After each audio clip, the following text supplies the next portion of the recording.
Welcome to Cash Walks.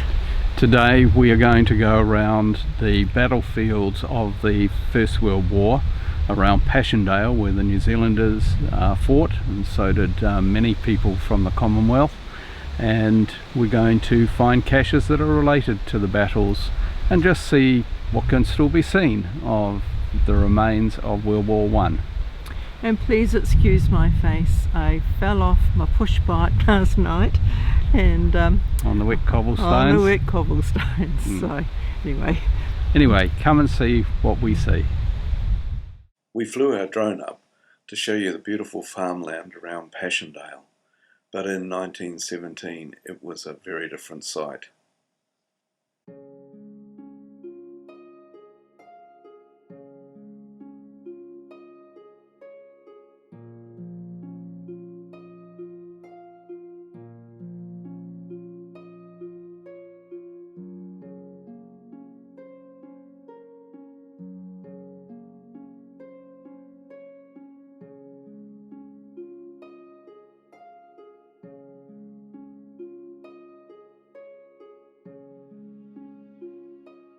This was our first cache, but it was a did not find from us. But in hunting around, we did find something else. It was a nose cone of a gas shell, we believe, and people are still being killed here from the ammunition from World War One, so we didn't touch it. We carried on to a museum, Sanctuary Wood. A very terrible battle took place here, and the museum was full of artifacts and some really interesting photos.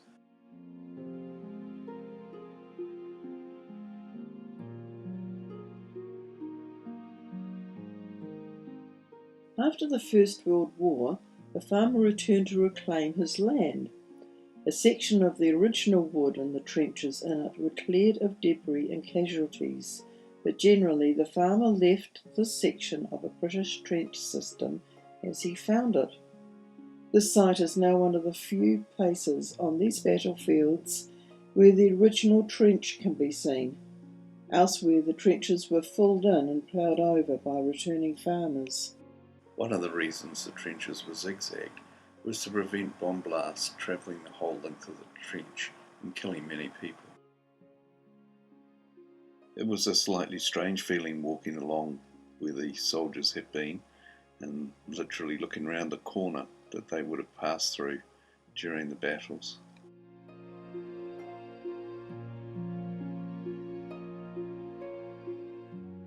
From the trenches we could see up to the Canadian Memorial. A quarter of the 60,000 Canadian dead in the First World War fell on Belgian soil. From up here you can see Ypres about 4.5 km or 3 miles away. Our next cache was called Hellfire Corner, and as we looked for it we came across a marker that indicated the extent of the German army's advance into Belgium. The Germans had their guns trained on this corner, making it one of the most dangerous places on the battlefield. You had to move fast to get through here. Now it's just an ordinary roundabout. The next cache was only a little bit away, and it brought us to a British shelter. It had been built with concrete poured over what's called elephant iron, large semi-cylindrical sheets of corrugated steel used in the roofing. It was quite an interesting place.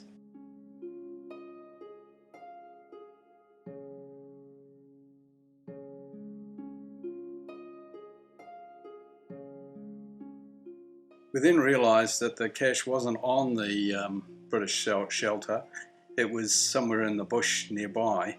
So we hunted through and found it, and guess what? Forgot the pen. So Lynn very kindly went back and got the pen so I could sign the log.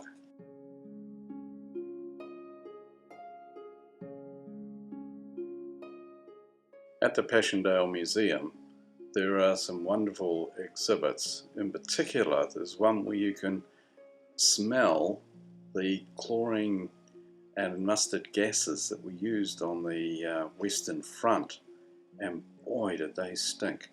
And last. It hung around.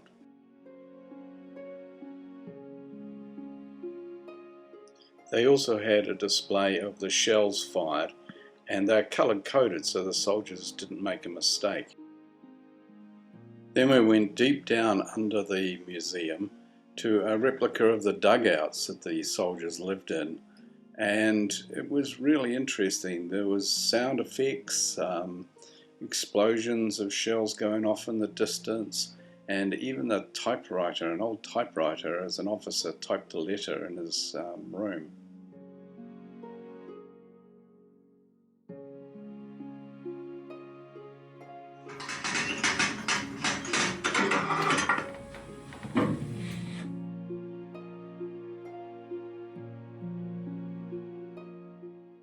We then walked through an area that showed the development of trench warfare.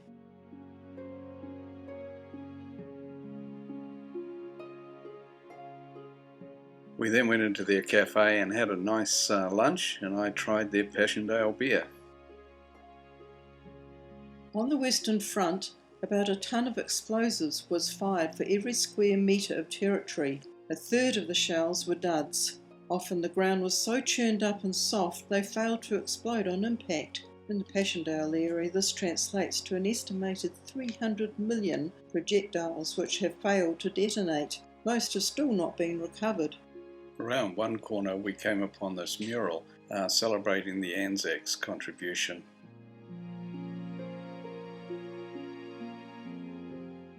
Passchendaele was the single worst loss of life in New Zealand's history.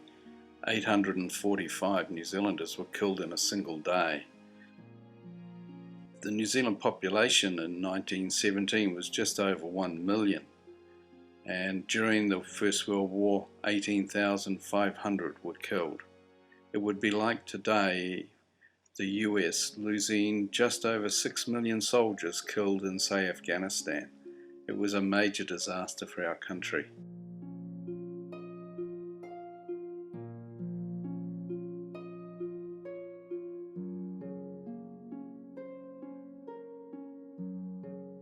The next cache we went to was right at the far corner of the cemetery in a quiet place, and it was a fairly easy find, and we signed the log.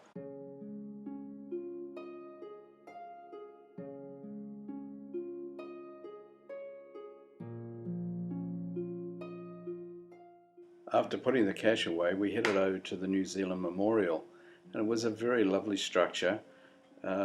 At both ends were long lists of names of soldiers who couldn't be identified. They knew they had died, they'd been killed, but there was no remains or no way of identifying them. So their names are recorded on the walls. We saw that a lot in the cemeteries around Passchendaele.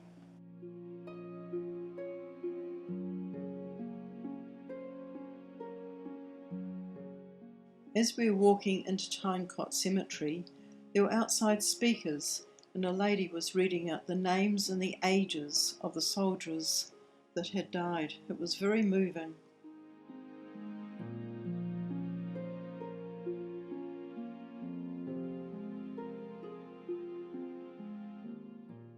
There were 10 million soldiers killed during the war, and 50% of them had no known graves.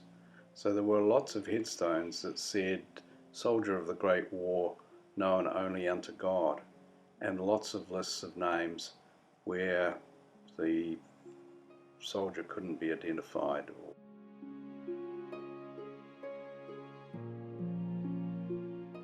When we left the cemetery, we met some British motorcyclists, and one of them had the words "Lest we forget" on his motorbike. It's a good thought to end on. Well, that brings us to the end of our cache walk around Passchendaele and Ypres in Belgium, where our soldiers fought, and soldiers of many countries fought and died here. So we hope you found it interesting as we did. So thanks for watching. And don't forget to go geocaching.